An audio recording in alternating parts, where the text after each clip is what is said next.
Bismillahirrahmanirrahim. Assalamualaikum warahmatullahi wabarakatuh. Innal hamdalillah nahmaduhu wa nasta'inuhu wa nastaghfiruh wa na'udzu billahi min shururi anfusina wa min sayyiati a'malina. May yahdihillahu fahuwal muhtadi wa may yudlil fala tajida lahu waliyyan mursyida. Asyhadu an la ilaha illallah wahdahu la syarika lahu wa asyhadu anna Muhammadan abduhu wa rasuluhu alladzi la nabiyya wa la rasula ba'dah. اللهم صل وسلم وكرم وبارك على أشرف الأنبياء والمرسلين شفيعنا وقدوتنا وإمامنا محمد وعلى آله وصحبه ومن تبعهم بإحسان إلى يوم الدين أما بعد. Jemaah yang dirahmati Allah, Alhamdulillah wa syukurillah, kita bersyukur atas semua nikmat Allah yang begitu besar Allah limpahkan untuk kita semua. Segala puji hanya milik Allah, satu-satunya zat yang kita sembah dan tempat untuk memohon pertolongan dan juga tempat untuk bergantung. Dan di pagi ini, insya Allah kita akan kembali eh, membahas sebuah tema yang insya Allah akan disampaikan oleh guru kita Ustaz Khairul Alam Hafizullah Ta'ala. Salat dan salam tentu senantiasa kita aturkan kepada Allah Tabaraka. Salam dan salam tentu senantiasa kita aturkan, kita mohon kepada Allah untuk tercurah kepada Nabi kita baginda Rasulullah SAW, juga untuk keluarga beliau dan para sahabatnya, dan juga mudah-mudahan kita termasuk umatnya yang mampu menegakkan sunnah-sunnah dari Nabi kita baginda Rasulullah SAW. Jamaah yang dimuliakan Allah, Alhamdulillah, di kajian pagi ini Quranish Firasan bersama Syekh Khairul Alam masih membahas beberapa surat pendek yang menjadi surat hafalan kita, yang mungkin seringkali kita baca dan kita paham dengan apa yang ada dalam artinya, tapi tentu pemahaman yang mendalam tentu yang insya Allah akan kita kembali ungkap di pagi ini, karena ada sebuah ungkapan atau tema yang dibahas dalam surat An-Nas ini, yaitu ketika gelasmu penuh tapi bukan dengan milikmu. Nah ini insya Allah menjadi tentu keinginan tahu kita apa yang dimaksud dengan tema yang insya Allah akan diurai oleh guru kita Khairul Alam. Surat An-Nas tentu sudah kita paham ya, surat yang sering kita kali baca, menjadi bagian yang ketika zikir pagi petang, jadi yang sering kita baca bahkan ketika tidur pun. Alhamdulillah kita sering membacanya sebagai perlindungan dari berbagai godaan setan, setan dari kalangan bangsa jin dan juga manusia. Dan dengan itulah Rasulullah sudah mengajarkan bagaimana beliau menghadapi sihir, dan salah satu ayat yang turun, surat yang turun bersama dengan surat Al-Falaq yang salah satunya untuk penjagaan ya, diri kita dari berbagai mara bahaya, berbagai godaan dan was-was yang begitu besar yang seringkali hingga saat ini tentu kita merasakannya, bagaimana setan dari kalangan bangsa jin yang merupakan bala pasukan dari iblis tanatullah alaihim itu terus tidak pernah bosan, tidak pernah berhenti, dan tidak ada pernah rasa tidur kayaknya. Mereka tidak pernah berfungsi untuk terus menggoda kita. Dan itulah mari jemaah sama-sama kita mempelajari kembali bagaimana memahami surat An-Nas ini. Dan tentu sebelum masuk ke kajian, kita juga bersyukur atas semua nikmat Allah di pagi ini. Salah satu bentuk syukur kita kepada para guru kita adalah selalu mendoakan mereka. Mudah-mudahan Allah Subhanahu wa taala terus limpahkan kesehatan, keberkahan dan juga keistiqomahan dalam dakwah guru-guru kita, wabil khusus untuk guru kita Ustaz Fadil Alam. Dan doa jangan sampai lupakan untuk para sahabat semuanya yang hadir maupun yang belum bisa hadir. Mari sama-sama kita doakan agar Allah Subhanahu wa taala juga turunkan keberkahan ya untuk kita semua, kesehatan dan juga tentang istiqomahan. Dan barangkali ada yang sedang sakit, maka terus tentu kita doakan Allah segera angkat penyakitnya. Kalaupun ada yang sedang kesulitan, Allah pun beri jalan keluar terbaik untuknya, dan dijanjikan oleh Allah orang yang bertakwa ini, "Yattaqillah yaj'al lahu makhrajan wa yarzuqhu min haitsu la yahtasib." Dalam surat At-Talaq, Allah berfirman, "A'udzubillahi minasyaitonir rajim." Tadi yang sudah dibacakan, betapa ketika orang bertakwa maka Allah akan eh, beri jalan keluar terbaik, dan Allah akan beri rezeki dengan rezeki yang tidak terduga. Dan sekali lagi kami ucapkan jazakumullah khairan katsira kepada jamaah yang sudah mendukung kegiatan khitan kami. Insya Allah kemarin sudah digelar ya, Alhamdulillah. Mungkin bisa melihat di laporan di grup ya, beberapa kegiatan khitan gratis kami yang Alhamdulillah tiap bulan sudah digelar, dan kami ucapkan mudah-mudahan Allah Subhanahu wa taala membalas semua kebaikan dari jamaah yang sudah mendukung kegiatan kami, dan mudah-mudahan insya Allah terus setiap bulan kita akan menggelar kegiatan ini, dan mudah-mudahan jadi wasilah mendapatkan ridho Allah, dan jadi amal yang Allah lipat gandakan pahalanya insya Allah, dan Allah ganti semua kebaikan dari mulai dukungan materi maupun juga doa-doa dari jamaah untuk keberlangsungan dan kelancaran dari kegiatan kami. Baik, Alhamdulillah sudah bersama kami juga kita semua sekhirul alam. Assalamualaikum Ustaz. Nampaknya masih dalam persiapan ya. Baik, jamaah yang dimuliakan Allah, Alhamdulillah sudah bersama kita. Assalamualaikum Ustaz. Waalaikumsalam warahmatullahi wabarakatuh. Alhamdulillah. Baik, Ustaz, Alhamdulillah kita kembali berjumpa ya, dan pembahasan tema surat An-Nas ini memang penting kita pahami. Ya, Surat yang kita hafal. Nampaknya semua pasti hafal dengan surat ini yang biasa dibaca gitu ya. Bahkan anak-anak pun sudah menghafalnya. Nah, ini tentu pemahaman inilah yang penting ketika surat An-Nas ini menjadi bacaan rutin kita, dan kita tentu bagaimana mendalami, memahami makna di balik surat ini. Saya persilakan Ustaz, tafadhol masykura. oke. Assalamualaikum warahmatullahi wabarakatuh. Waalaikumsalam warahmatullahi Waalaikumsalam wabarakatuh. warahmatullahi wabarakatuh. A'udzubillahi minasyaitonirrajim. Bismillahirrahmanirrahim. Alhamdulillahi rabbil alamin. Allahumma shalli ala Muhammad wa ala ali Muhammad. Rabbana zalamna anfusana wa illam taghfir lana wa tarhamna lanakunanna minal khasirin. Rabbi shrah li sadri wa yassir li amri wa hlul 'uqdatam min lisani yafqahu qawli. Amin amin ya rabbil alamin. Surat An-Nas ya. Kita hari ini akan mengkaji satu surat yang kita hafal dari kecil ya, surat An-Nas. Cuman memang seringkali ketika kita sudah belajar dari kecil, kita menganggap bahwa, oh ya saya sudah tahu, kita nggak belajar kembali. Nah hari ini kita akan belajar kembali satu surat yang pendek, kemudian kita akan melakukan tadabbur, kemudian kita melakukan evaluasi terhadap diri, gitu ya. Apakah kita sudah sesuai dengan isi kandungan surat An-Nas ini, gitu ya. Kalau diperhatikan, Al-Quran itu dibuka dengan surat apa? Al-Fatihah. Ya, Fatihah. Al-Fatihah, oke. Dalam surat Al-Fatihah ada permintaan nggak? Ada. Ada, Ustaz. Jalannya lurus. ihdinas Bukan siratal jalan yang mustaqim. lurus. Ya, ihdinas siratal mustaqim. Kita minta petunjuk jalan yang lurus. Oke. Kemudian habis itu kita belajar banyak tuh. Surat Al-Baqarah, Al-Imran, An-Nisa sesuai dengan urutan Al-Quran. Kemudian di penghujung Al-Quran, suratnya adalah surat An-Nas yang dibuka dengan minta perlindungan. Ya. Logikanya adalah ketika kita sudah belajar banyak, kita sudah tahu banyak hal, ya. Belajar tentang ini, belajar tentang itu, diajarkan tentang sejarah, tentang masa lalu, ada yang sukses, ada yang gagal, gitu. Terjadi peperangan dan segala macamnya. Logikanya adalah di endingnya, ketika kita sudah belajar banyak, itu kan selebrasi. Tapi yang terjadi adalah bukan selebrasi, tapi minta perlindungan. Nah, kira-kira apa hubungannya Al-Fatihah dengan minta perlindungan?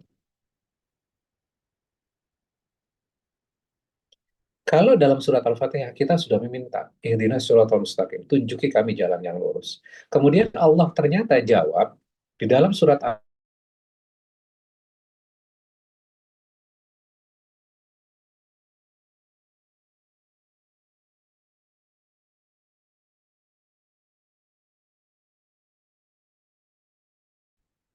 Karena dunia yang kita tempati ini, apakah dunia yang 100% aman? Aman nggak? Tidak, Tidak. Ustaz.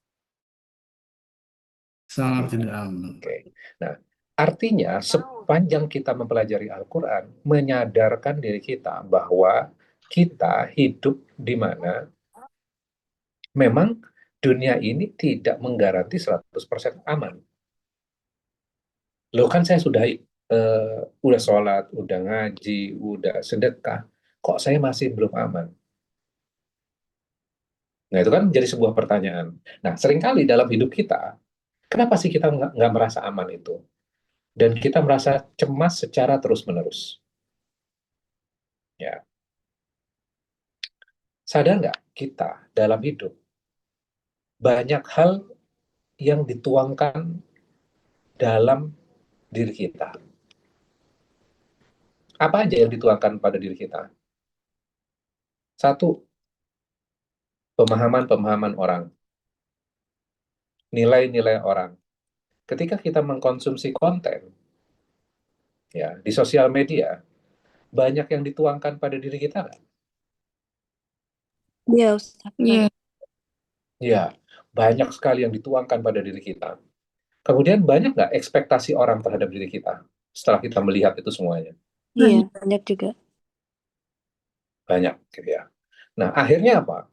Dituangkan pada diri kita. Akhirnya gelas kita kan penuh. Iya. Iya, betul. Setelah kita mengkonsumsi banyak konten, akhirnya kan kita capek. Betul nggak? Iya, Ustaz. Iya. Lelah padahal sebenarnya posisinya lagi istirahat di rumah. Tapi kok merasa lelah yang luar biasa ya? Dan yang lebih parah adalah sebenarnya adalah kita dituangkan gelas kita oleh hal-hal yang sebenarnya bukan keinginan kita. Dan bukan yang kita butuhkan. Kita menjadi korban yang namanya algoritma. Coba cek Bapak Ibu sekalian. Kalau senang sesuatu, terus diberikan kan? Iya, betul. Iya, Sampai betul. akhirnya kita bosen, habis itu kita taruh lagi, kemudian habis itu apa? Ambil lagi handphonenya. Nah, kita akan mengalami titik jenuh di mana kita merasa capek menghadapi kehidupan ini. Ya, nah, surat An-Nas ini sebenarnya adalah untuk mendetoks kembali sebenarnya, untuk mengosongkan gelas kita, kemudian diisi kembali dengan sesuatu yang memang benar-benar kita butuhkan. Oke, sekarang kita masuk ke dalam ayatnya ya.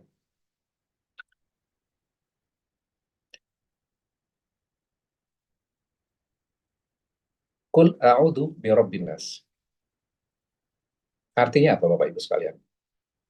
Katakanlah aku berlindung kepada Tuhan yang manusia. Oke, coba kita belah sekarang. Ada sebuah perintah di dalam surat An-Nas ini.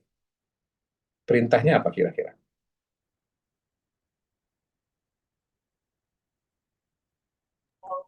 Mohon Coba perlindungan. Perlindungan ya. Ya, ketika kita melihat kul, katakanlah. Ini perintah, Iya. Iya, betul. ini adalah perintah. Apa perintahnya? Meminta perlindungan. Perlindungan. Ya, a'udhu bi. Jadi perintahnya adalah minta perlindungan. Maka kalau kita baca tafsir, gitu ya, ada yang menafsirkan kalau mau menjalankan surat An-Nas ini, maka langsung mengatakan a'udhu bi rabbin nas. Kulnya jadi dihilangkan. Itu ada yang menafsirkan seperti itu. Boleh nggak kita membaca secara keseluruhan kul a'udhu bi rabbin nas? Boleh juga. Ya. Kemudian ayat kedua, malikin nas. Artinya apa? Rajanya manusia. Raja manusia. Ilahin nas. Tuhan yang Sembahan manusia. Ayat pertama sama ayat ketiga kenapa terjemahnya sama? Iya. Rabbin nas sama ilahin nas bunyinya beda nggak? Beda. beda. Kenapa terjemahnya sama?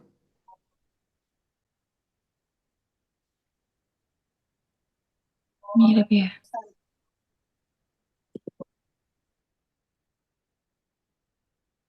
Kira-kira Mempertegas. Hmm? Untuk mempertegas. Untuk mempertegas. Oke. Saya jelaskan gini. Rob sama ilah kelihatannya sama, tapi sebenarnya secara konsep itu berbeda. Ya. Ilah itu apa? Ya, Rob itu apa? Rob binas. Rob artinya adalah Tuhan. Ya, betul. Ternyata makna dari Rob ini bukan hanya Tuhan saja, tapi ada makna-makna yang lain. Rob itu juga terjemahannya adalah memelihara, menjaga, Iya. menumbuhkan. Itu terangkum dalam makna Rob. Jadi ada Tuhan menjaga, memelihara, dan menumbuhkan. Berarti ketika kita mengatakan A'udhu bi'rabbin nas, berarti kita minta perlindungan kepada siapa? Pada Allah. Oh, Tuhan. Tuhannya manusia, yang memelihara manusia, yang menjaga manusia, yang menumbuhkan manusia. Betul? Betul. betul. Oke. Berarti Robnya manusia ini punya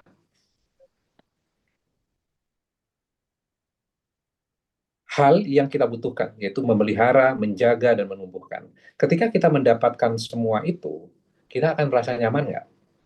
Nyaman Iya. sekali. Nyaman sekali. Harusnya kita nyaman. Oke, pertanyaannya sekarang adalah, dalam hidup ini, apa yang membuat diri kita nyaman?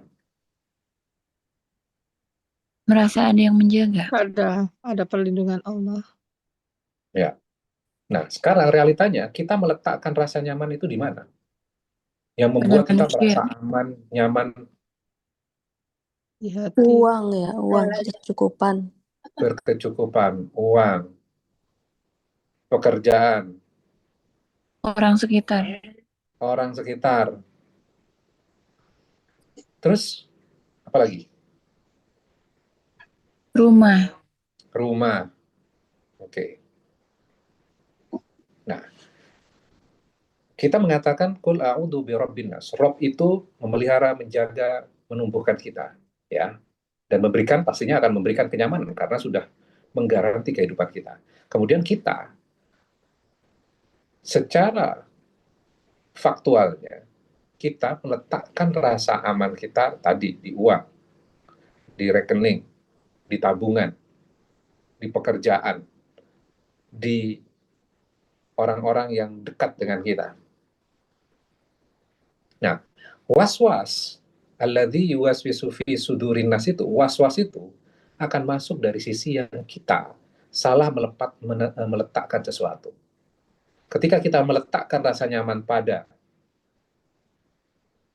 uang, maka kita akan dibuat sibuk dengan uang itu. Dan kita merasa was-was dengan uang itu. Waduh, keadaan ekonomi seperti ini ya. Wah, nanti gimana ya? Investasinya seperti apa? Gimana uang saya supaya bertambah, nggak berkurang? Akhirnya hidupnya jadi nyaman atau enggak? Enggak. Tidak. Gak nyaman. Gelisah. Merasa Gelisah, terancam. merasa terancam. Dan kita, dalam tanda kutip, akan dibiarkan merasa kecewa karena meletakkan rasa aman pada tempat yang salah. Karena sebenarnya kita sudah menggeser robnya kepada sesuatu yang sebenarnya bukan rob. Yang memelihara, menjaga, dan menumbuhkan.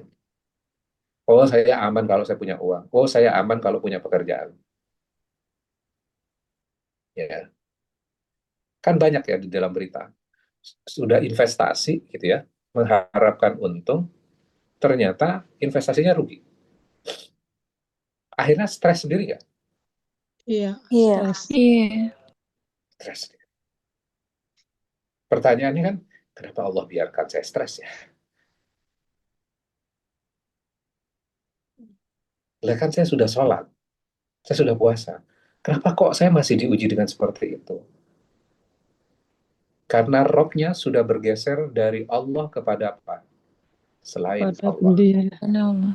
pada dunia, benda, dan sebagainya. Iya. Maka sama itu meluruskan kembali robnya harusnya kepada siapa? Robbin nas, Tuhannya manusia. Ya, oke, ayat pertama. Ayat kedua sekarang. Pendek ya, ayat kedua. Apa bunyi ayat kedua? Malikin. Rajanya Malikin manusia. nas. Raja Malikin Nas. Malikin Rajanya nas. manusia. Rajanya manusia. Oke. Ketika disebutkan raja, berarti raja ini menguasai. Kira-kira kalau kita menjadi anggota kerajaan, kita akan takut nggak kalau misalnya rajanya sampai tidak bahagia, sampai dia nggak mood, nggak sampai dia marah, betul nggak? Iya. Iya. Ini raja loh, bukan presiden, ini raja, rajanya manusia, ya. Nah, berarti kalau raja kita akan mengabdi, betul nggak? Iya. Betul. Oke, Iya. ketika kita mengabdi, kita akan menjaga betul supaya dia tidak marah atau supaya dia tidak kecewa. Maka biasanya, oke, pertanyaannya adalah realitanya dalam hidup kita, siapa yang paling kita takuti marahnya? Atasan. Atasan, Orang Bina. tua. Ibu, Orang tua. ibu, terus Pasangan. pasangan. Padahal yang harusnya paling menjadi raja siapa? Allah. Allah. Oke, sekarang kita bandingkan. Yang paling kita takuti realitanya ketika Allah kecewa atau atasan kita kecewa? Realitanya atasan, Ustaz. Atasan.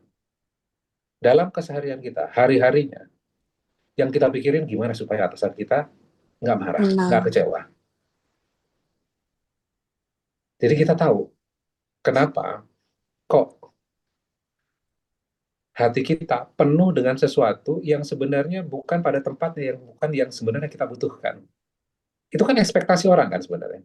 Supaya Iya. dia nggak kecewa, atasan kita nggak kecewa, saya akan melakukan ini, saya nggak akan pulang lebih cepat, saya akan mengerjakan pekerjaan, kan gitu. Iya. Iya. Yang penuh di dalam kepala kita dan pikiran kita adalah hal itu. Harusnya diri kita dipenuhi dengan apa? Allah. Ada Allah.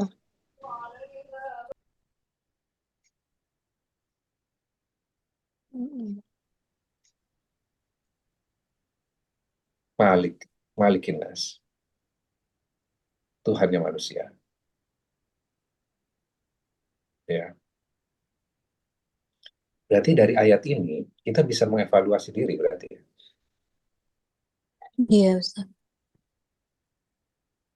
Yang namanya raja selalu yang harusnya dipikirkan yang itu kan sebenarnya. Yang saya akan membuat bahagia, yang saya tidak akan melanggar aturannya. Dan realita dalam kehidupan kita yang sering kali yang banyak dipikirkan ternyata bukan Allah. Maka wajar nggak kalau kita akhirnya kecewa? Iya. Kalau melihat Wajar. atasan kita lagi marah, kecewa, kita jadi gemeter. Betul nggak? Iya. Iya. Melihat pasangan, wah udah takutnya luar biasa.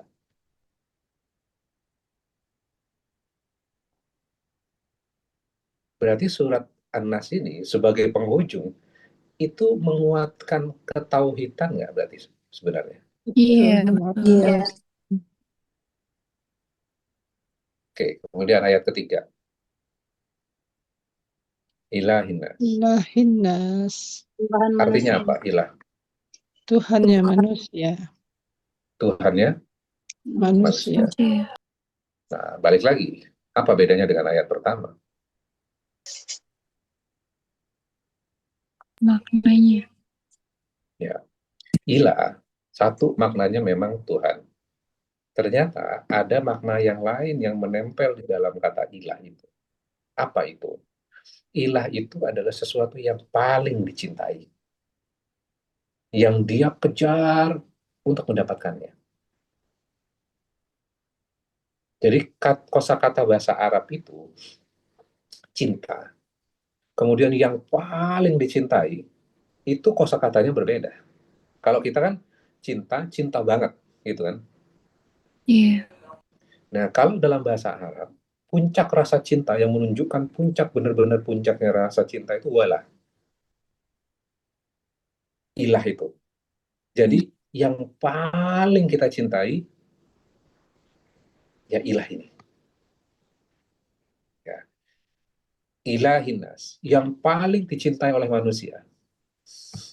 Nah, sekarang gini, pertanyaannya adalah, ketika kita sudah paham konsep itu, yang paling dicintai, yang paling ditakuti kehilangannya, itu ilah.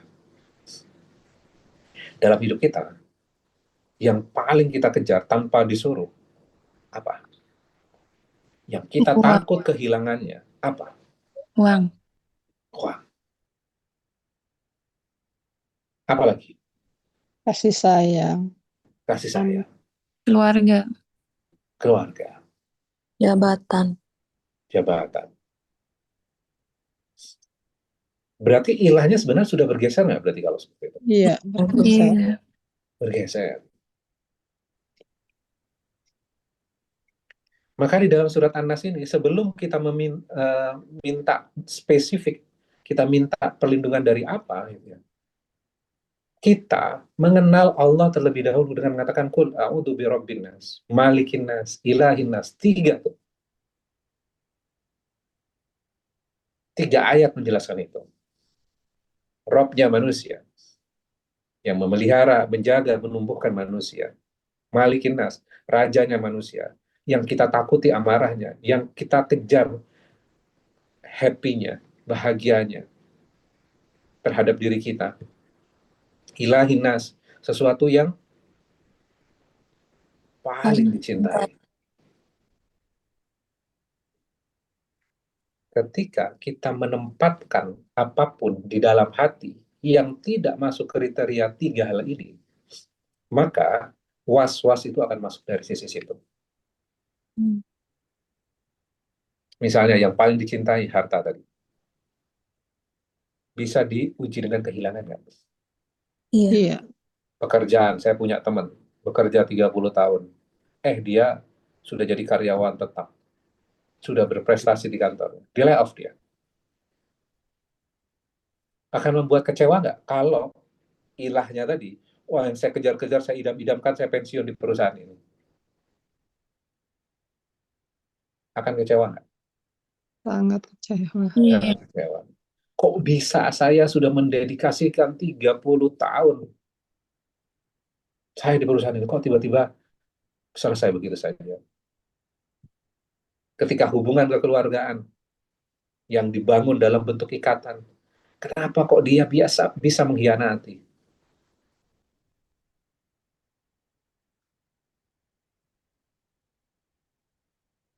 Sesuatu yang dia kejar-kejar misalnya, orang yang dia cintai, bisa nggak?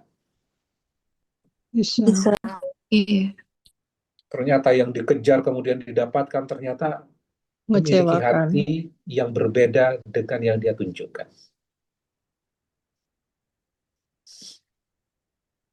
Hancur nggak hati kita ketika mendapati hal itu?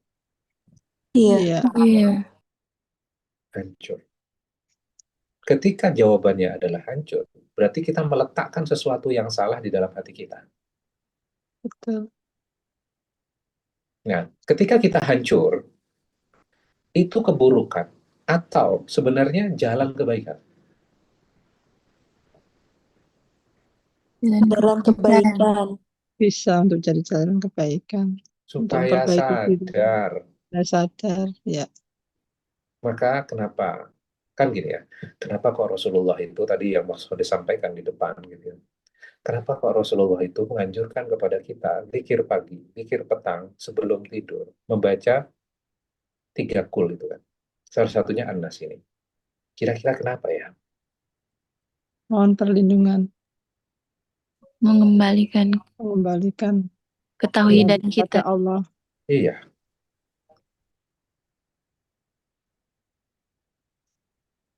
Sedangkan kita menjalani apa yang disunahkan oleh Rasulullah itu dengan hanya seperti rutinitas.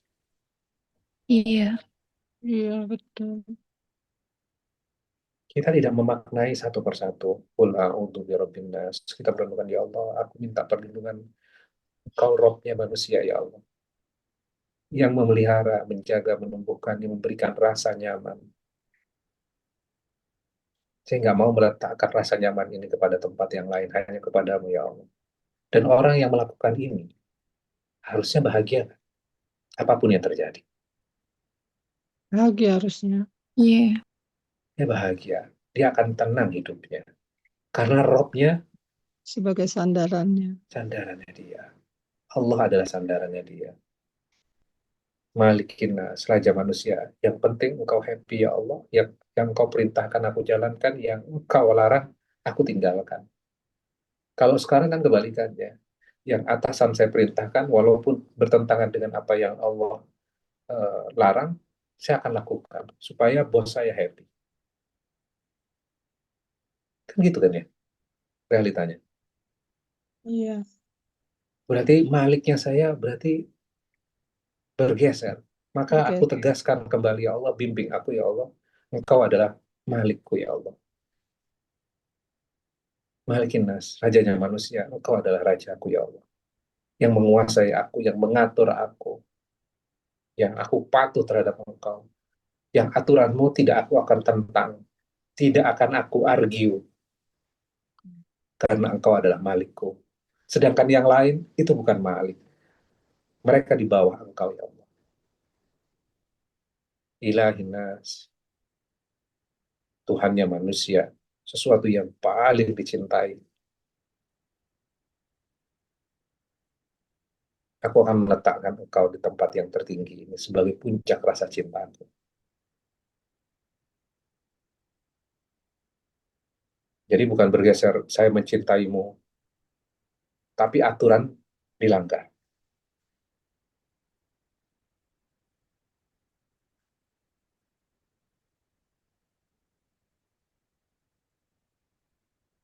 Kemudian berikutnya, berarti ayat 1, 2, 3, berarti akan meletakkan esensi kaitannya dengan ketauhidan secara pokok.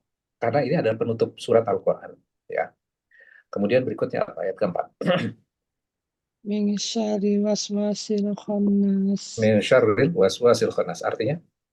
Dari kejahatan bisikan setan yang bersembunyi. Ya. Dari kejahatan bisikan. Waswas itu bisikan. Khannas yang tersembunyi. Ya. Menariknya adalah bisikan ini dari kejahatan bisikan yang tersembunyi. Berarti kita akan sadar atau nggak sadar? Sadar. Sadar. Sadar. Iya. Ya, kita nggak sadar karena bisikannya tersembunyi. Kita pikir itu adalah suara hati kita. Kita pikir itu pikiran kita. Bisa nggak itu menjadi bisikan? Bisa. Iya. Bisa. Bisa. Udahlah, misalnya gini. Udahlah, nggak usah serius-serius banget beragama. Biasa aja.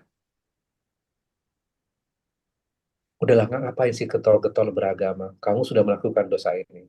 Nggak akan diampuni juga. Kelihatannya masuk akal. Akal. Nauzubillah. Kelihatannya masuk akal. Kita pikir itu pikiran kita. Tapi bisa jadi itu was-was.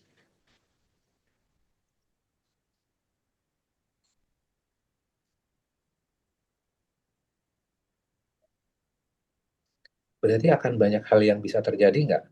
Yang kita nggak sadari sudah masuk pada diri kita. Bisikan-bisikan itu. Iya. Iya. Ya.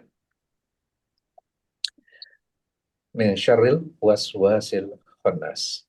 Dan bisa menghancurkan nggak bisikan ini? Bisa banget. Sangat bisa. Ya, karena kalau surat Al-Falaq, ujiannya itu dari luar, dari orang lain. Ya, kalau Anas, sumber penyakitnya, sumber Dari diri kejahatannya sendiri. itu ada di mana? Di kita sendiri. Di kita sendiri. Dan kita mengizinkan itu. Karena di dalam diri kita kadang nggak sadar kan. Kamu siapa sih? Kamu nggak akan bisa. Emang kamu keturunan kiai? Emang kamu keturunan ustadz? Yang bisa belajar Quran seenaknya sendiri. Masuk akal nggak? Iya, masuk akal. Iya. Saya kan bukan lulusan pesantren.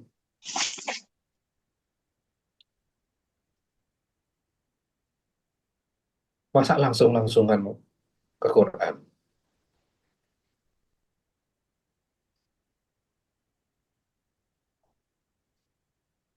Terjadi nggak di dalam diri kita pemahaman itu?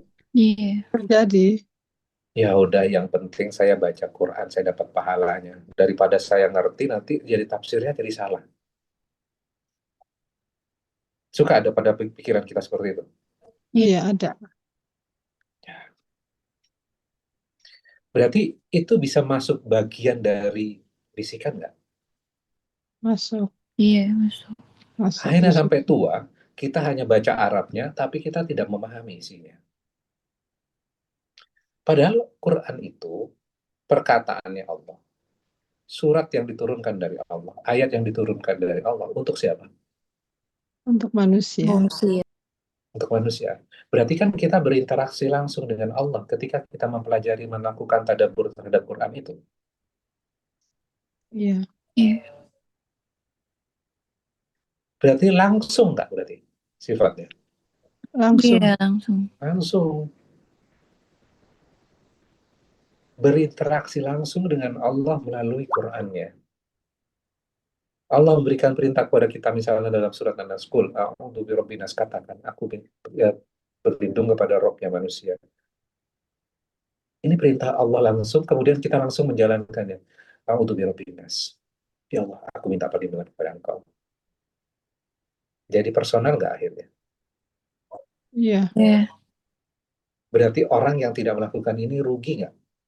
Sangat. Kita Sangat rugi nggak kalau kita tidak berinteraksi sendiri dengan Quran? Sangat rugi. Rugi. Ya kan sudah di pengajian. Iya, sudah di pengajian. Tapi kita menjalankan sendiri nggak, merasakan sendiri nggak, berinteraksi dengan Allah langsung melalui Qurannya. Itu yang harus kita lakukan. Ah, udahlah, nanti aja kalau udah tua. Ah, nanti aja. Akhirnya nggak ngerti-ngerti. Iya. Terus sudah belajar nih. Ya, udah belajar. Sudah paham misalnya surat An-Nas ini. Surat Al-Fatihah yang kemarin kita sudah pelajari. Sudah mencatat, kita sudah merangkum itu semuanya.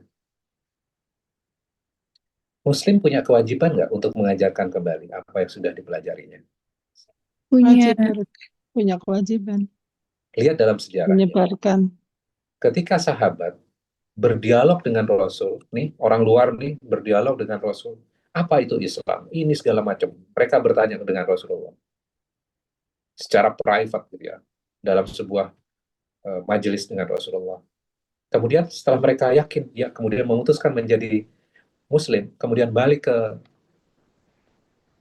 tempat asalnya, mereka mengajarkan nggak? Harusnya mengajarkan. Iya. Wajib. Yang mereka lakukan adalah mengajarkan apa yang Rasulullah sudah ajarkan. Apa yang mereka sudah paham. Iya. Ya, kita sudah belajar banyak nih. Kemudian ada orang kalau kita ngajar sok-sokan jadi ustadz, jadi ustazah. Iya. Kemudian akhirnya itu kan bisikan sebenarnya. Masuk pada diri kita, kemudian kita telan. Iya, saya kayaknya belum pantas deh. Iya. Saya masih banyak yang nggak benernya. Iya. Padahal perintahnya apa? Baligh anni walau ayat. Sampaikan walaupun Satu ayat. Atau ayat. ayat. Jadi surat An-Nas berapa ayat udah berarti? 6 ayat. Namanya. Ya. Al-Fatihah udah berapa ayat yang kemarin kita sudah pelajari? 7. 7. Sudah diajarkan belum? Dikit. Belum, Sedikit. Ustaz. Belum maksimal. Ya. Was-was, bisikan. Jadi bisa jadi hal-hal yang sebenarnya tidak ada referensinya, ya. Kemudian kita pahami itu yang benar. Itu juga bisa masuk dalam bisikan dan disimpan di bawah alam sadar kita.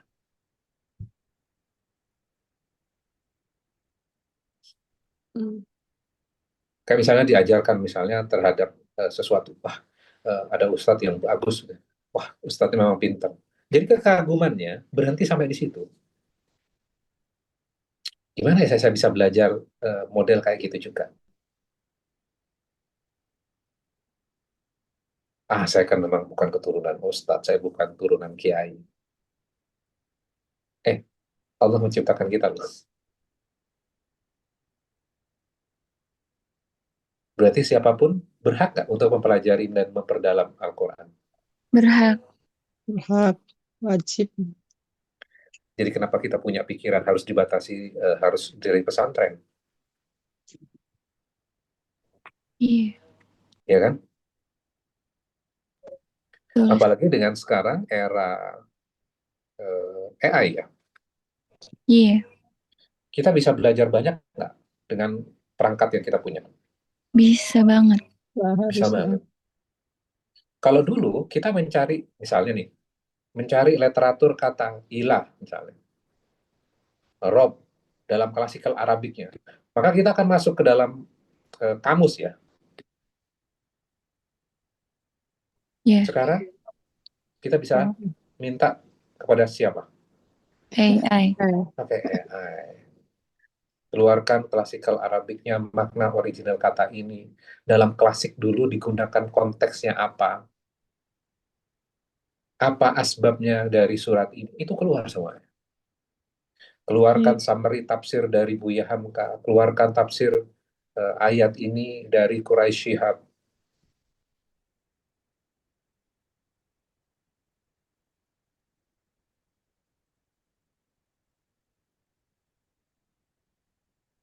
Ya, buku yang tebal-tebal itu kita udah bisa melakukan summary dengan itu. Apa esensi utama dari sebuah surat? Bisa nggak dilakukan model seperti itu? Iya. Bisa. AI adalah one thing, tapi yang tidak tergantikan adalah kita mau atau tidak. Kemauan itu nempelnya di kita. Kenapa kok seperti ini ya? Kenapa kok seperti itu? Kalau saya ngelihat sudut pandang surat ini dari sisi sini, salah atau enggak? Bertentangan dengan pendapat ulama atau enggak? Ada enggak ulama yang punya pendapat yang berbeda tentang surat ini? Berarti kan proses belajar seperti itu kan? Iya. Kalau misalnya gini, kalau saya sudah membaca surat An-Nas, kenapa kok saya masih diuji juga ya? Kan saya udah minta perlindungan. Nah, itu kan bisa modelnya seperti itu. Jadi interaktif gitu ya. Oke. Jadi silakan menggunakan teknologi untuk bisa memahami gitu ya. Karena sekarang kalau menurut saya nggak ada alasan untuk kita nggak belajar. Ketika kita nggak pinter, artinya memang kita nggak mau aja.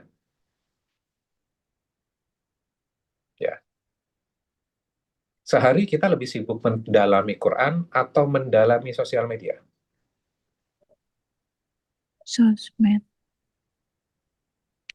Sosial. Oke. Alladzi yuwaswisu fi sudurin nas, yang membisikkan kejahatan ke dalam dada manusia. Perhatikan tuh, fi sudurin nas,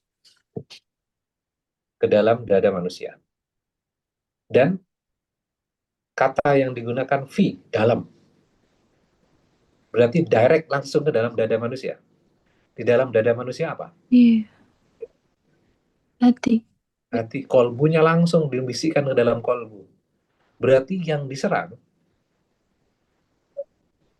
bukan badannya, tapi yang diserang apa? Inti utama manusia itu Kolbu. ada di situ kan, kolbunya. Kalau kolbunya diserang, bisa hancur nggak? Bisa. Bisa. Bisa. Fisiknya dia sehat, tapi hatinya hancur. Bisa. Iya. Kita pikir apa sih bahayanya bisikan?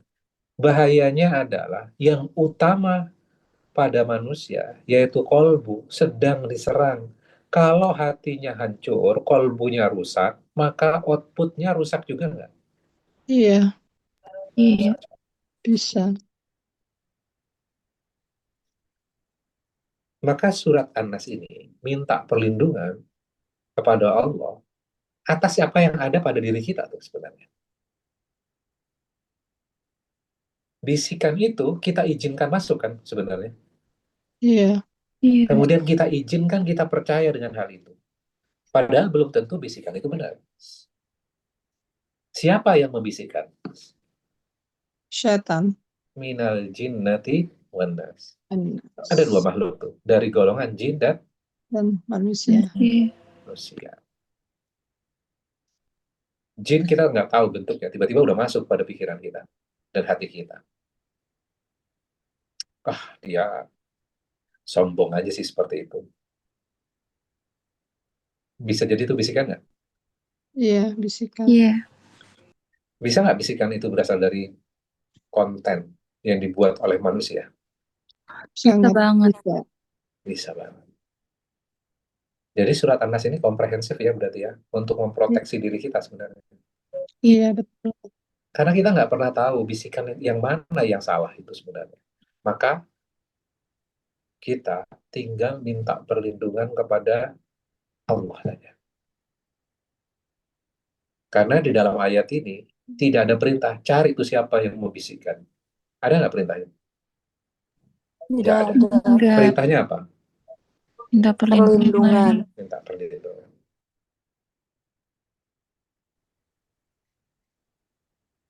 Ya, karena kita sadar bahwa kita tidak mampu menghandle ini. Hanya Allah yang lebih besar, yang menjadi Robnya manusia, Maliknya manusia, ilahnya manusia, untuk bisa menghandle bisikan ini. Tidak ada yang lain, hanya kepada Allah saja. Kira-kira itu surat An-Nas. Mudah-mudahan manfaat buat kita semuanya. Wabillahi taufiq wal hidayah. Wassalamualaikum warahmatullahi wabarakatuh. Waalaikumsalam warahmatullahi wabarakatuh. wabarakatuh. Alhamdulillah, syukurlah, jazakallah khairan katsira. Silakan jamaah, masih ada waktu kita untuk mungkin ada yang ingin perdalam, bertanya atau mungkin juga sharing bagaimana pengamalan dari surat An-Nas ini juga bisa jadi inspirasi untuk kita semua. Silakan Teh Nadia. Ya, syukran. Assalamualaikum warahmatullahi wabarakatuh. Waalaikumsalam. Ustadz, di Anas ini sejak kecil nih ya, kita terbiasa seperti kayak kalau baca tuh kayak mau ngusir setan gitu ya Ustadz. Ya sampai ke gedenya gitu, perasaan kita tuh ke situ aja, kayak misalnya mau tidur nih biar nggak diganggu gitu ya. Tapi tidak lebih jauh dari itu gitu pikiran tuh. Dari sampai ke anak-anak kecil yang sekarang juga seperti itu saya rasakan gitu. Disuruh baca itu supaya nggak ada yang ganggu gitu.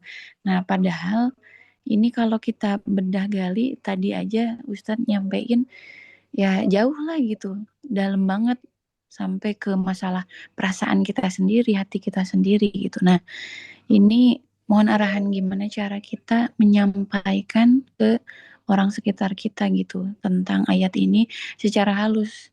Karena tadi gitu, apa sih belum juga jadi ustazah gitu, udah sosok ngajarin kayak gitu-gitu deh Ustadz gitu. Dan itu kan balik lagi jadinya ke hati kita, aduh iya nggak enak nih. Jadi mau ngomong tuh kayak maju mundur gitu, apalagi kalau kita nyampeinnya ke yang lebih tua, ke orang tua gitu. Itu serba salah banget gitu. Gimana Ustadz? Terima kasih. Assalamualaikum. Ya. Waalaikumsalam. Nah, kalau merasakan itu, gitu ya. Ayat ini, surat ini sebenarnya sudah kasih bimbingan. Aduh, kayaknya nggak enak deh. A'udzu birabbil nas. Minta perlindungan kepada Allah tuh. Ya Allah, Engkau rajanya manusia, rajanya orang itu juga. Ya Allah, gimana nih saya supaya bisa mengajarkan dia tidak tersinggung. Ya, jadi mintanya kepada Allah. Dan memang betul tadi yang dikatakan Mbak Nadia, yang kita kan memang dari kecil belajar ya udah yang bagian itu saja, dan kita bawa terus sampai di usia kita sekarang, dan mempersepsikan sebuah surat dengan model yang kita dapat dulu. Ya, sama misalnya ayat kursi. Baca ayat itu supaya setannya terbakar. Ya kan? Nah, kita bawa terus tuh. Nah, harusnya seperti apa? Harusnya adalah, nggak apa-apa. Guru kita dulu mungkin mengajarkan itu. Ustadz kita mengajarkan tentang itu. Gitu ya. Kemudian bertambahnya umur, bertambahnya usia, kita kan bisa memperdalam kembali. yang diajarkan dulu bukan literally 100% tentang itu saja kan sebenarnya. Iya. Maka kita harus tambah lagi dengan belajar kembali. Maka di usia kita sekarang, kita kan oleh Allah diberikan kemampuan untuk membaca. Betul? Iya, betul. Kita lakukan itu. Baca tafsirnya. Oh, tafsirnya misalnya tafsir Al-Azhar karya Buya Hamka. Setelah selesai gitu ya, saya kok nggak paham tentang ayat ini ya, kok saya nggak paham tentang penjelasan ini. Baca lagi. Kadang-kadang ada yang kelewat kan sama kita. Baca lagi. Saya pengen lihat dari sudut pandang yang berbeda nih. Kalau Ibnu Katsir melihatnya seperti apa? Kalau fi Dhilal Quran melihatnya dari sisi yang mana nih? Ada nggak perbedaan mereka terhadap ayat ini? Perbedaan pendapat? Oh ternyata ada. Oh ternyata kita bisa challenge lagi. Menurut saya ayat ini tentang ini. Ada nggak yang sama dengan pemikiran saya, ulama-ulama dulu? Itu boleh. Sehingga ketika kita berdialog seperti itu, kita men-challenge pikiran kita. Misalnya nih, Mbak Dania punya pemahaman misalnya, surat An-Nas adalah untuk mengusir setan, atau tidak diganggu oleh setan. Kita challenge saja, apakah surat An-Nas hanya untuk ini saja? Kemudian kita belajar, baca. Oh, ternyata enggak juga ya. Misalnya nih, saya kasih challenge ini. Surat Al-Falaq. Di dalam kepala kita, surat Al-Falaq itu Rasulullah yang diuji, disihir sama seseorang. Iya. Betul nggak?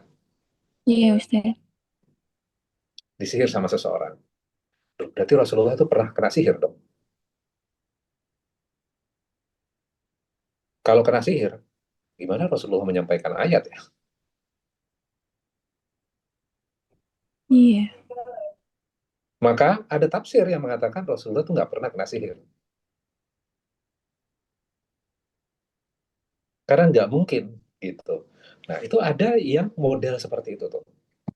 Sehingga apa? Kita men-challenge kembali apa yang kita sudah pahami gitu ya. Ternyata ada sudut pandang yang berbeda nih gitu ya. Sehingga ketika kita mengetahui semuanya, akhirnya pemahaman kita kan lebih komprehensif. Ya. Ketika pemahaman kita lebih komprehensif, ketika kita mengajarkan kembali gitu ya. Oh, kita jadi lebih paham kan. Nah, salah satu sebenarnya gini, Mbak Dania ya. Ketika kita mengajarkan kepada orang lain, ilmu kita akan berkurang atau enggak? Enggak. Enggak. Malah ketika kita mengajarkan kepada orang lain, maka itu akan masuk pada diri kita. Ilmu itu jadi menginternalisasi pada diri kita. Iya. Iya, iya. Maka kenapa pentingnya kita itu melakukan dakwah sebenarnya? Ya, dakwah ini nggak harus di atas mimbar, nggak harus seperti ini gitu ya. Bisa dengan ngobrol. Supaya apa? Kadang kita kan pengen langsung memahamkan kepada orang lain kan. Iya. Supaya kita Padahal, yakin pada diri. tugas kita apa? Sampaikan aja. Mm-mm. Masalah dia mau berubah atau enggak, itu tanggung jawab siapa? Kita atau bukan kita? Bukan. Bukan kita. Bukan kita. Hidayah bukan milik kita. Ya, cuman kita ketika melakukan dakwah, pengen orang itu berubah saat itu juga kan? Memaksakan. Kalau dia nggak berubah, Ada perasaan Kesel. gak enak. Kesel. saya udah ngajarin kayak gini, nggak ngerti-ngerti juga. Iya. Akhirnya ego kita kan yang kena. Betul. Kita pikir Iya. orang itu yang bermasalah. Ternyata, Kita kita yang juga. bermasalah. Kita yang bermasalah. Nah, itulah kehidupan kita. Gitu ya. Jadi balik lagi, nggak apa-apa sampaikan aja bahwa kita punya ilmu yang dulu terbatas gitu ya. Baru bagian kecilnya, kemudian kita belajar kembali. Oh ternyata ada bagian besarnya gitu ya. Dan boleh nggak berkembang? Boleh berkembang. Ilmu itu boleh berkembang. Tafsir boleh berkembang nggak? Boleh. Boleh. Boleh. Dulu misalnya nih saya kasih analog. Eh, Kalau ulama dulu tafsirnya kan dari kosakata misalnya, bahasa ya. Mereka menerjemahkan dari kosakata ini. Klasikalnya seperti apa? Ya. Misalnya kaitannya dengan ayat yang alam semesta. Misalnya Al-Mulk. Tabarakalladzi biyadihil mulku wa huwa ala kulli syai'in qadir. Kemudian habis itu kita diperintahkan untuk melihat langit. Nggak ada bolongannya. Coba lihat lagi langitnya. Nggak ada bolongannya. Kira-kira kalau ulama yang fokusnya adalah kaitannya dengan kosakata, dibandingkan dengan peneliti zaman sekarang, yang sudah penelitiannya tentang tata ruang angkasanya sudah jauh, akan berbeda nggak penafsirannya? Iya, beda. Iya, beda. Berarti bisa nggak seorang astronom melakukan tafsir terhadap satu bagian surat atau satu ayat? Bisa. Kedokteran, orang yang jadi dokter, bisa melakukan penafsiran nggak terhadap satu ayat yang kaitannya dengan ilmu yang dia tekuni? Iya, Bisa. bisa. Berarti akan lebih kaya dong sebenarnya. Bisa Iya, berkembang kan? iya. Iya, betul Ustaz. Kayak misalnya saya baca tafsirnya Buya Hamka. Itu ada bagian yang mengkritik tafsir dari Ibnu Katsir. Padahal orang yang belajar tafsir pasti akan mereferensikan Ibnu Katsir. Betul nggak? Iya, Ini tafsir klasik. Tapi Buya Hamka melakukan kritisi terhadap tafsir itu. Waduh, ini Buya Hamka ngapain? Masa mengkritik ulama yang senior? Yang dikritik itu pemikirannya. Yang dikritik itu pemikirannya. Ya, bukan orangnya. Kita kan harus membedakan. Kalau kita kan orang Indonesia kan sulit ya membedakan antara kritik orang sama kritik pendapatnya. Kita iya. menganggap itu jadi satu kesatuan. Lah, pendapat saya itu bukan diri saya kan. Kalau misalnya ada yang mengkonter pendapat itu, oh ya tinggal saya perbaiki saja pendapat saya. Iya, Kan kita nggak diajarkan itu kan sebenarnya. Banyak kan. Apa yang kita keluarkan itu diri kita. Jadi ketika ada orang yang men-challenge, akhirnya kita, wah, emosi, marah, gitu. Jadi nggak apa-apa, silakan aja. Tetap dilakukan, malah dianjurkan untuk tetap menyebarkan. Caranya silakan, ya. Pasti setiap orang, lingkungan berbeda-beda approach-nya, pendekatannya. Ya silakan aja dikembangkan. Oke, mudah-mudahan bisa menjawab.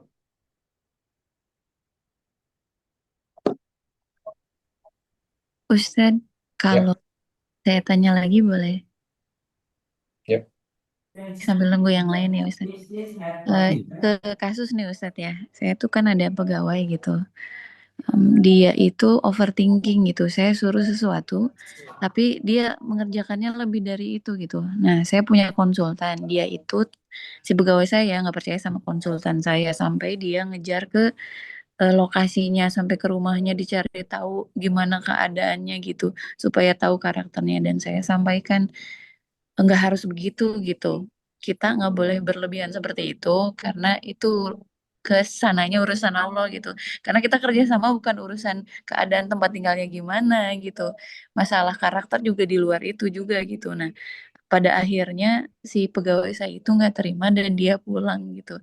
Nah, apa yang harus saya lakukan Ustadz? Apakah kita udah sampai di situ berarti kita diemin aja, kita biarin aja atau gimana Ustadz? Sejauh mana? Ya, pastinya kan kalau hal seperti ini kan case by case ya, case by case. Tapi yang sebenarnya kalau kita belajar Al-Quran itu kan sebenarnya konseptualnya dulu, ya. Konsepnya, kemudian fundamentalnya kita belajar, kemudian habis itu kita akan berjalan mengambil keputusan berdasarkan fundamental yang kita sudah pelajari. Ya, ketika prinsipnya ketika kita sudah menyampaikan, ya kita sudah menyampaikan. Nah, seringkali kan kita pengennya adalah dia berubah pada saat itu kan sebenarnya, Iya, sesuai dengan yang kita pikirkan dan yang kita mau, gitu ya. Nah, masalahnya adalah seringkali kita kan terbawa dengan hal itu. iya Ustadz. Ketika nggak berubah, kitanya yang jadi, gue udah kasih tahu kok. kesel. Dia kan nggak nurut-nurut ya. Dia itu salah. Gitu ya. Nah, kita seringkali terbawa sampai sejauh itu, gitu ya. Tugas kita adalah sampai menyampaikan, ya. Oh, atau mungkin saya cara penyampaiannya yang kurang tepat ya, atau cara argumentasinya yang kurang. Kan kita bisa lebih improve lagi akhirnya kan. Masalah orang itu ya udah, ya Allah aku pasrahkan kepada Engkau ya Allah, Engkau yang tahu tentang orang itu. Ya, makanya kalau kita lihat ya di surat An-Nasr ya, idza jaa nasrullahi wal fath wa ra'aitan nasa yadkhuluna fi dinillahi afwaja fasabbih bihamdi rabbika wastaghfir innahu kana tawwaba. Itu surat konteksnya itu kemenangan Fathul Mekah. Kebayang nggak Bapak Ibu sekalian? Ketika kemenangan, logikanya adalah orang yang baru memperoleh kemenangan akan melakukan selebrasi. Saya sudah Iya. berdakwah loh, saya sudah perang loh, dan menang. Biasanya kalau menang, itu kan selebrasi. Ternyata cara selebrasinya berbeda dalam Islam. Surat ini diturunkan pada momen itu. Dan ujungnya fasabbih bihamdi rabbika wastaghfir. Bertasbih, berhamdalah, dan beristighfar. Menang, tapi suruh istighfar. Logikanya di mana? Menang kan cukup alhamdulillah harusnya. Atau subhanallah. Supaya sabar dalam kemenangan. Kenapa beristighfar? Supaya berlindung kepada Allah. Supaya tidak Is- merasa dirinya yang berbuat ya. Ya, ketika momen kemenangan itu hadir, biasanya yang muncul adalah apa? Egonya dia. Sombongan. Karena saya sudah berjuang. Gitu kan? Iya. Maka ketika berhasil, rumusnya adalah istighfar. Kenapa istighfar? Ketika meminta ampun kepada Allah, maka rasa karena diri saya, egonya, itu ditundukkan. Ya Allah, saya minta ampun kepada Engkau ya Allah. Orang yang meminta ampun kepada Allah akan menempatkan dirinya tinggi nggak? Berarti kan merasa bersalah kan? Iya. Maka pentingnya istighfar itu dalam setiap momen kemenangan. Jadi kalau menang malah istighfar. Supaya apa? Jangan sombong. Iya betul. Karena saya. Kan gitu. Sombong. Itu udah melanggar.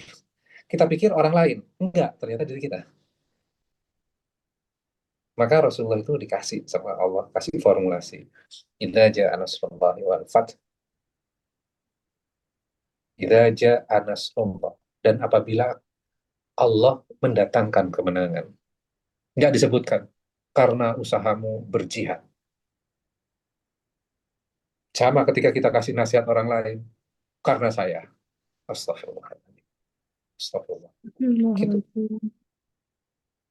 Kalau nggak ada saya, astagfirullah. Nah, momen di mana ketika kita merasa karena saya, itu baik atau buruk? Buruk. Buruk banget. Bisa dibalik nggak? Bisa. Bisa dengan istighfar tadi. Jadi, yang paling penting sebenarnya, kita dalam hidup pasti akan merasakan momen sombong, iri, dengki, itu akan muncul. Dan itu akan silih berganti. Katakanlah kepada orang yang sudah bisa meredam itu semuanya, tetap akan bisa muncul kembali nggak? Iya. Dia Bisa. Ketika momen itu muncul kembali, maka jadi ingat lagi kepada Allah, zikir lagi, astagfirullah. Istighfar. Alhamdulillah. Ya. Katakanlah terhadap momen yang misalnya kita mendapatkan nikmat, kita ngomong apa? Gimana kabarnya? Alhamdulillah sehat. Nah, habis itu sebenarnya kan momen di mana kita jadi berzikir karena kita ditanya tentang hal itu kan. Iya. Iya. Gimana kabarnya? Alhamdulillah sehat. Kemarin habis sakit, akhirnya sehat segala macam. Tapi seringkali momen ingat kepada Allahnya cepat dilupakan. Beralih kepada nikmat yang diberikan. Iya. Betul. Padahal itu momen yang sangat luar biasa. Oh, saya diingatkan untuk ingat sama Allahnya. Ya Allah itu kasih kesehatan pada saya. Kemarin saya sakit, Allah berikan kesembuhan. Bersyukur harus. Seberapa sering kesadaran mengingat Allahnya muncul. Kan zikir itu kan esensinya apa sih zikir itu? Ingat kan Mengingat sebenarnya. Allah. Mengingat Allah. Kalau kita fokus kepada pemberiannya dan melupakan yang memberi.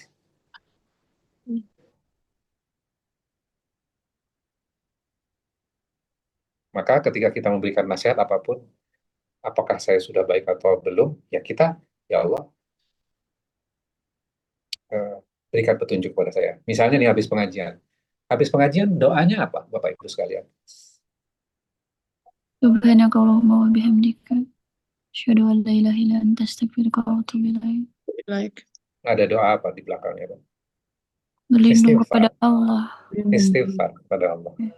Padahal habis ngaji loh, coba. Kan nggak melakukan kesalahan dan dosa, nggak melakukan kejahatan, tapi beristighfar. Iya.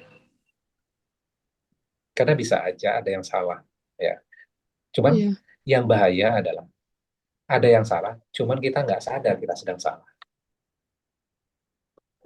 Iya. Ya, gitu. Masya Allah. Jazakallah khairan Sudah Ustaz. jelas ya, Tenadi dan juga jamaah semuanya. Iya. Mudah-mudahan tadabbur kita eh, terhadap surat ini menjadi tambah ya. Karena ujungnya memang tambahnya keimanan Ustaz ya. Jadi Betul. sering lupa bahwa dianggapnya hanya untuk mengusir jin setan gitu ya. Padahal intinya adalah ketika kita keimanan tambah kepada Allah Subhanahu wa taala dengan memahami bahwa Allah adalah Rabbun Nas, Malikin Nas, dan Ilahin Nas, maka dengan sendirinya Allah akan menjaga kita sedia. Jadi Hmm. itulah yang sebenarnya yang fokusnya yang kemudian kita ubah, bukan kepada kita melawan setannya itu, tapi kepada bagaimana menambah, memperkokoh keimanan kita kepada Allah Tabaraka wa Taala dengan cara tiga tadi poin. Dan memang kalau menurut para ulama was-was itu memang jadi apa namanya ancaman paling besar saja ya, karena sampai Hmm. berlindung dengan tiga nama Allah yaitu Hmm. apa namanya Malikin Nas, Robin Nas, Malikin Nas, Ilahi Nas. Beda dengan Al-Falak yang cuman Robul Falak gitu ya. Ini katanya begitu menurut dalam tafsir yang saya baca. Betapa was-was ini memang musuh yang tidak terlihat karena sangat eh, apa sangat ya begitu sangat Kan, sering ya, tidak tersadari gitu ya. Tidak karena nggak terlihat, maka dianggap sepele kan. sepele. Padahal itu sungguh ancaman besar yang kita hadapi setiap hari, makanya tidak setiap detik malah kan kita akan apa namanya mendapat gangguan dan godaan itu. Barangkali masih ada satu kalau mungkin terakhir kalau sebelum tutup. Ah, ini Pak Teddy silakan terakhir. Assalamualaikum warahmatullahi wabarakatuh. Waalaikumsalam. Waalaikumsalam. Eh, Langsung aja Ustadz, Pak Ustadz. Ya. Jadi eh, dari tadi penjelasan tentang surat Al-Anas, misalkan untuk realitanya, misal kita kayak terkadang dalam apa ya, dalam kehidupan kita kan tiba-tiba muncul kayak rasa takut gitu dok. Ustadz, itu Hmm. cara mengidentifikasi itu sebagai was-was atau bukan itu seperti apa gitu ya Pak Ustadz? Misalnya eh, anak sakit demam kan. Tiba-tiba muncul was-was itu, wah ini jangan-jangan demamnya gara-gara misalnya DBD atau mungkin apalagi kalau demam tinggi ini apakah harus dibawa ke rumah sakit atau gimana gitu. Itu cara mengatasi was-wasnya itu seperti apa gitu ya, Ustaz. Demikian, terima kasih. Ya. Assalamualaikum warahmatullahi wabarakatuh. Ini apa namanya? Pak Teddy ya? Iya Pak Ustadz. Ya. Oke. Eh, tentang was-was ya. Nah gini, kan kita belajar surat An-Nas ini. Ya. was-was itu apa sih sebenarnya? Was-was itu sesuatu yang membuat kita itu kan eh, khawatir dan segala macamnya. Nah, sekarang gini, ketika momen itu datang, kita seringkali sibuk dengan kejadian atau ingat kepada Allahnya, Kejadian sih kayak Pak Ustadz. Iya, kejadiannya, ya, pada kejadiannya. Dan kejadian itu harusnya momen di mana kita ingat lagi kepada Allah kan sebenarnya. iya, Misalnya ada momen sakitnya, maka kita akan khawatir dengan sakit ini. Oh nanti gimana gini-gini segala macam.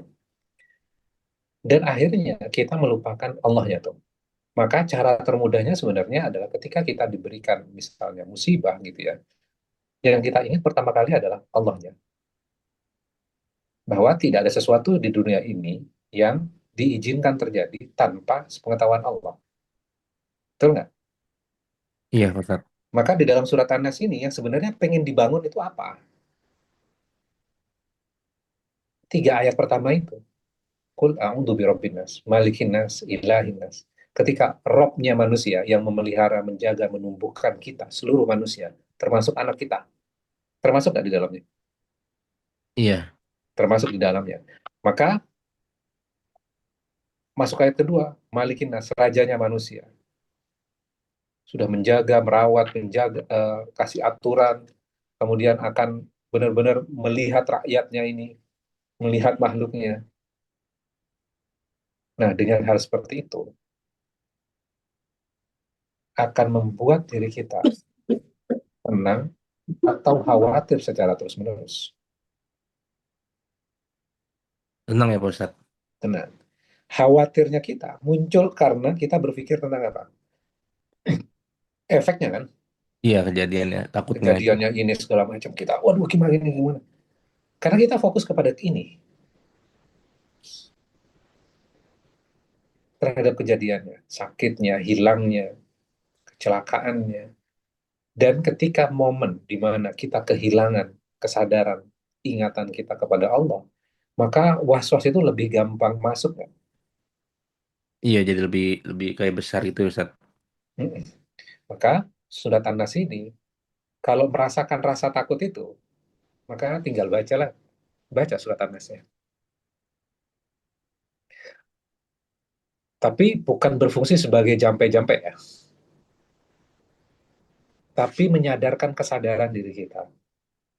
Ya, seringkali kan ayat Quran atau surat dijadikan kayak apa ya, yang di apa namanya, yang ditulis, diikat di dalam mobil, jimat.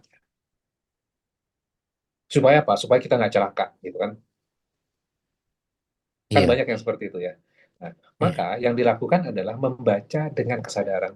Ya Allah, qul a'udzu birabbin nas, malikin nas, ilahin nas, min syarril waswasil khannas. Ya, ini adalah ujianmu ya Allah.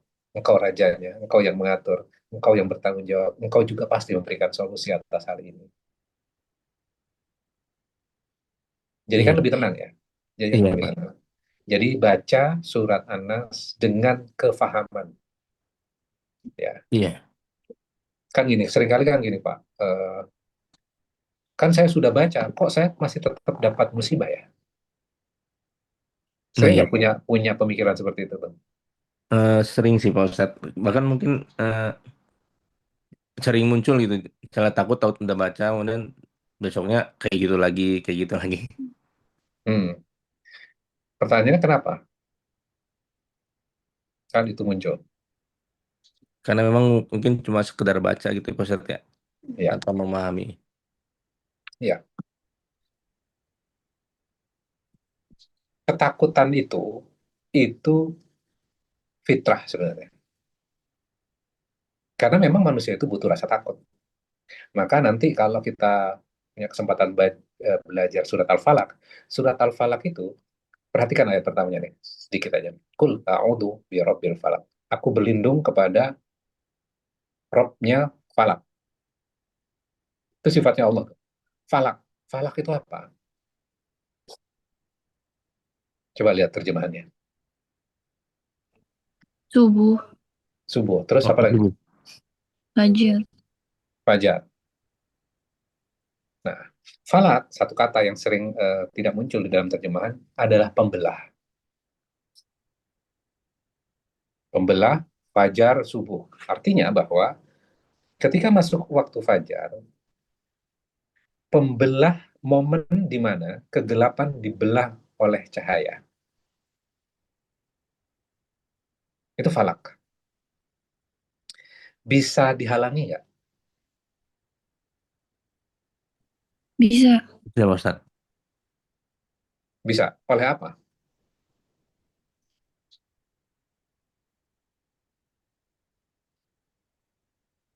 Ketika fajar mau menyingsing. Bisa dihalangi nggak? Nggak bisa. Iya. Awan, katakanlah hujan. Bisa menghalangi nggak sebenarnya? Coba Iya. kalau naik pesawat, cahayanya masih tetap ada nggak? Fajarnya tetap ada nggak? Ada. Ada. Jadi cahaya ini akan mengusir kegelapan, akan menghilangkan kegelapan itu. Kemudian takutnya atas apa? Tadi, kalau was-was tadi yang dalam hati kan. Nanti di dalam surat Al-Falaq, pembelah kegelapan atas apa saja. Min syarri ma khalaq, dari kejahatan apa yang Allah ciptakan. Bisa dari alam nggak apa yang Allah ciptakan? Iya bisa. Bisa dari manusia nggak? Bisa Pak Ustadz. Bisa dari relasi ya? Relasi manusia, ikatan manusia, bisa nggak? Bisa. Hubungan bisa nggak? Bisa. Hubungan yang tadinya netral, relasi yang tadinya netral, ikatan yang tadinya bagus, bisa menjadi sumber sebuah kejahatan juga. Bisa berubah tuh. Apalagi momen di mana idza hasad wa min syarri hasidin idza hasad, dari kejahatan hasad apabila mendengki. Artinya ada momen di mana hubungan yang tadinya netral bisa berubah menjadi orang punya hasad. Maka kita nggak akan merasa aman, tapi tidak membuat kita paranoid sebenarnya. Karena dengan belajar surat itu, logikanya gini, kalau kita, Pak Teddy tadi punya motor nggak? Iya punya. Di motor ada jas hujan nggak? Ada Pak Ustadz. Oke. Apakah kalau kita punya jas hujan, menghentikan hujannya? Enggak.